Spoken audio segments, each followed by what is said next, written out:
جب 5 کروڑ لوگ بالکل ٹھیک ہو جائیں گے، 10 کروڑ لوگ بالکل ٹھیک ہو جائیں گے، تو چند ہزار لوگ ہوں گے جن کے ہاتھ میں زبان کار ہوگی، وہ فحاشی اور ریائی بے حیائی پھیلائیں گے، وہ سود کھلائیں گے، وہ رشوت کا نظام قائم رکھیں گے، وہ امریکہ کے ایجنٹ ہوں گے۔ 5 کروڑ لوگ احتجاج کرتے ہیں، اس لیے مسئلہ یہ نہیں ہے اتنا سادہ کہ جب سارے لوگ نیک ہو جائیں گے تو سب کچھ ٹھیک ہو جائے گا۔ پورے نظام کی درستگی کے لیے، زمانے کار کی اصلاح کے لیے، حالات کی بہتری کے لیے جدوجہد مطلوب ہوگی۔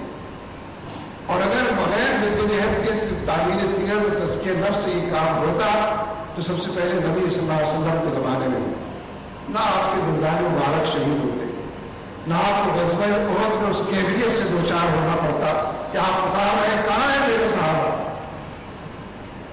اور جو کچھ ہوا ہے سب کے علم میں ہے۔ اس لیے یہ جدوجہد اور یہ کشٹ اور اس کے جتنے پیرامیٹرز ہیں، اس کے اندر سکی بھی ہوتی ہے، اس کے اندر ہزیمت بھی ہوتی ہے، اس کے اندر پسپائی بھی ہوتی ہے، اس کے اندر پیش رفت بھی ہوتی ہے، اس کے اندر کامیابی بھی ہوتی ہے۔ لہذا یہ جدوجہد اس نفس کو ماننے اور دھونے کے اندر اور نفس کے کسبٹ نکالنے کے لیے اور تربیت کے لیے انگنت چھلانگیں لگانے کے لیے، بندی اور ایمان کا اچھلنا صرف محاورہ نہیں ہے۔ جب ایسے حالات سامنے آتے ہیں تو ایمان بندی اور اچھلنے لگتا ہے۔ وہی ایمان کہ جو تربیت کی اور تزکیے کی نشست کے اندر دھیمے دھیمے چلتا ہے، سرسراہٹ کے ساتھ چلتا ہے، جو جدوجہد اور کشمکش کے نئے نئے عنوانات سجائے جا رہے ہوں، کہکشاں دور تک بکھیری جا رہی ہو۔ اس لیے ناگزیر ہے کہ طاغوت کی فرما روایی وہ زندگی کے جس دائرے میں جس مورچے پر نظر آتی ہے اس کو چیلنج کیا جائے۔ اگر کوئی یہ سمجھتا ہے کہ رجوع اللہ کی تحریک ایک چیز کا نام ہے اور وہ امریکہ کو کچھ کم تر درجے کی کسی چیز کا نام ہے، اور ٹھیک ہے اچھا ہے ہونا چاہیے اس کو بھی، لیکن یہ ہمارا ایک سیاسی کام ہے، ہمارا کام ہے، اس کا مطلب ہے اس نے نہ رجوع اللہ سمجھا ہے، نہ دعوت اللہ کو سمجھا ہے، نہ طاغوت کی فرما روائی کو جانا ہے، نہ اللہ کی کبریائی کو جانا ہے۔ اس لیے لا الہ کیے بغیر، تمام الہوں کی نفی کیے بغیر اور اس سے انکار کیے بغیر ممکن، اور یہ انکار صرف زبانی کلامی ہی نہیں ہے، زبانی کلامی بھی ہے، لیکن معاشرے کے اندر پالیسیوں کے حوالے سے، نقطۂ نظر کے حوالے سے، زاویہ نگاہ کے حوالے سے تمام امور پر محیط ہے۔ فمن یکفر بالطاغوت والی بات، طاغوت کی نفی اس کے اندر آتی رہے اور صحیح حق اور سچ بات ہے۔ میں یہاں ایک بات اور بھی عرض کرنا چاہتا ہوں، احادیث کے مطابق، قرآن پاک کے مطالعے سے، اس کے بعد احادیث کے مطالعے سے یہ بات واضح اور دو ٹوک ہو جاتی ہے۔ نبی صلی اللہ علیہ وسلم نے الگ الگ منکر کی نشاندہی کی ہے کہ اس منکر کی وبا اگر معاشرے میں پھیل جائے گی تو پھر کون کون سی وبائیں اور راز ہے کہ جو پھیلے گی، کون کون سی خرابیاں ہیں کہ جو جنم لیں گی، کن کن حوالوں سے معاشرہ خرابیوں کی آوازگاہ بنتا چلا جائے۔ جن خرابیوں کو آج ہم خرابیاں کہتے ہیں، منکرات کے جھاڑ جھنکار دور تک پھیلے ہوئے نظر آتے ہیں،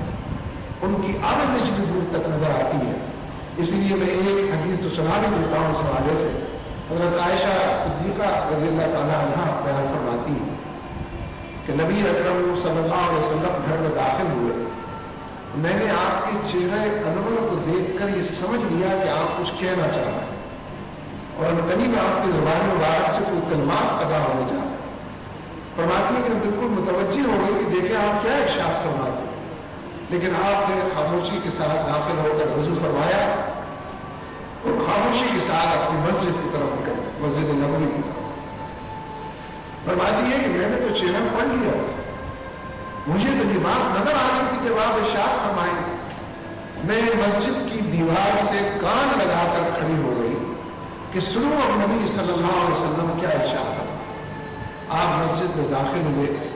اپنے منبر پر تشریف فرما ہوئے، اور آپ نے فرمایا کہ لوگوں، اللہ تبارک و تعالیٰ فرماتا ہے، حدیث قدسی ہے، اے لوگوں اللہ تبارک و تعالیٰ فرماتا ہے اگر تم منکر ہے کہ نفی نہیں کرو گے، منکرات کو چاروں طرف پھیلتا ہوا، پھولتا ہوا اور بڑھتا ہوا دیکھو گے اور ان کی سرکوبی نہیں کرو گے، تو تم مجھ سے ہاتھ اٹھا کر دعائیں مانگو گے، ہاتھ پھیلا کر التجا کرو گے، بآواز بلند مجھ کو پکارو گے، بانداز خفی میرا ذکر کرو گے، بانداز سرگوشی میرا ذکر کرو گے، اور ہاتھ اٹھا کر اور پھیلا کر کرو گے، میں تمہاری دعائیں تمہاری طرف لوٹا دوں گا، تمہارے منہ پر دے گا، تمہاری کوئی گزارش نہیں سنوں گا، اور ہر معاملے میں تمہاری سب اگر تم منکر کے خلاف نہیں اٹھو، اگر معاشرے میں بڑھتی ہوئی پھیلتی ہوئی بیماریوں کے خلاف اور اللہ سے بغاوت کے جتنے عنوانات ہیں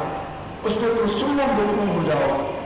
اس میں تم نیوٹرل ہو جاؤ اور یہ سمجھو گے کہ ہم تو ماشاء اللہ کافی نیک آدمی، ابھی میں فلاں جگہ سے درد دے کر آ رہا ہوں، شام کو پھر درد دینا ہے، یہ معاشرے کی خرابیاں ہیں، ان سے تو پہلے طے کی جائے۔ اگر یہ رویہ اپناؤ گے تو تمہاری کوئی نہیں سنی جائے گی، ہر چیز تمہارے منہ پر دے ماری جائے۔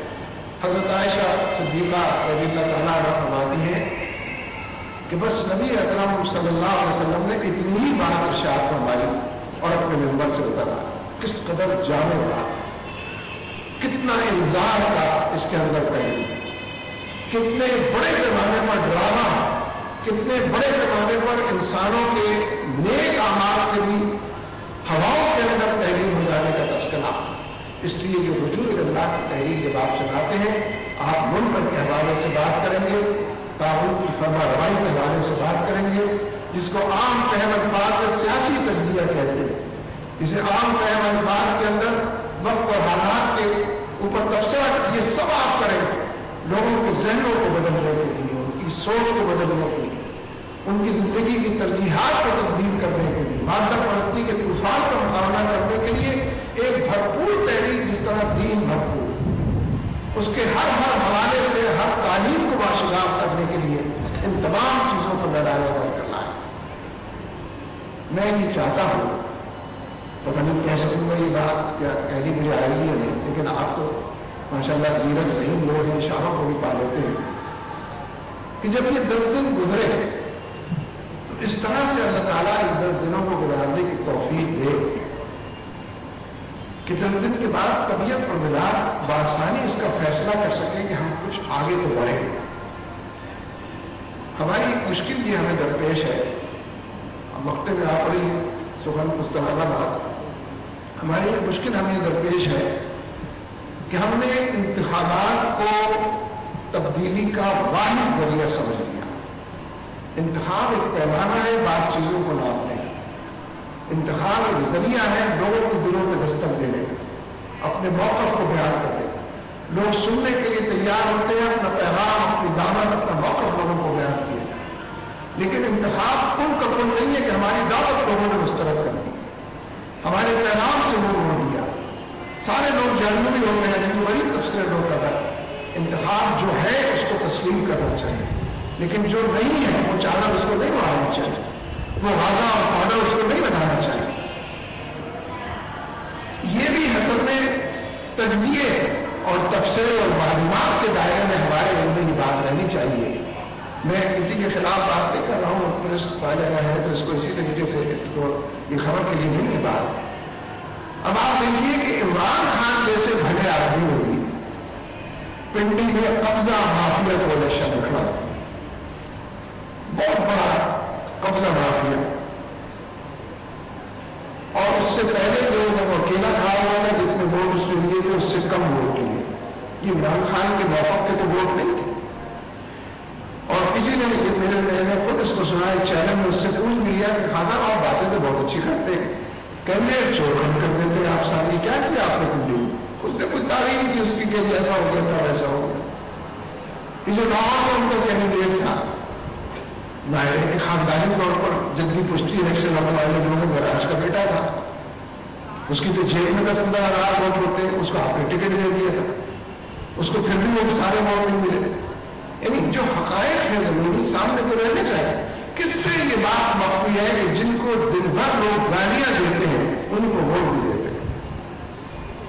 جھولیاں بھر بھر کر جن کو ووٹ دیتے ہیں وہی لوگ ہیں جن کو دن بھر لوگ گالیوں سے نوازتے ہیں، جن کی دن بھر تعریف کرتے ہیں ان سے کہتے ہیں ماشاء اللہ آپ آج بھی بہت اچھے ہیں، لیکن آپ تو جیت نہیں سکتے، اس لیے ووٹ چور کو دے رہے ہیں، بدماش کو ہمیں تو رابطہ رکھنا ہے، اس معاملے میں رہنا ہے، ہماری اپنی ضروریات ہے۔ میں اس کو بھی کوئی تبصرہ نہیں کر رہا ہے، لیکن آپ تو جانتے ہی نہیں، آپ کیوں مایوس ہو کر بیٹھنے لگتے، آپ کیوں اپنا دن ہار جاتے ہیں؟ ایک الیکشن، دوسرا الیکشن، ضمنی الیکشن، قومی الیکشن، یعنی الیکشن کے جو فوائد ہیں ان کی وجہ سے ہم الیکشن کے اندر ہو، الیکشن کے علاوہ اس سے بہتر کوئی راستہ آپ تجویز کرتے ہیں ہم آج چھوڑ دیں. الیکشن میں آپ خامیاں گنوائے 100 ہیں، میں 4 کے اضافہ کر دوں 104 خامیاں، لیکن کوئی اور طریقہ ہے نہیں ایسا جس میں 104 سے کم خامیاں ہم اس کو بھی اپنا کر دے لیں. لیکن آپ نے اگر الیکشننگ کو سب کچھ سمجھ لیا ہے کہ یہ کل کا کل ہے، یہ ہر چیز پر ناصب و منسوخ کی حیثیت سے ہر چیز کو منسوخ کر دیتا ہے، اس کی کامیابی اگر آپ 20 25 50 سیٹیں جیت جائے تو یہ بہت بڑی دعوت کی کامیابی ہو. پھر بھی ہم دنوں معاملات بڑھائے مسائل ہیں کہ کیسے آپ کنڈکٹ کرتے ہیں اپنے آپ، کیسے معاملات کو لے کر چلتے ہیں، معاملہ فین پر آپ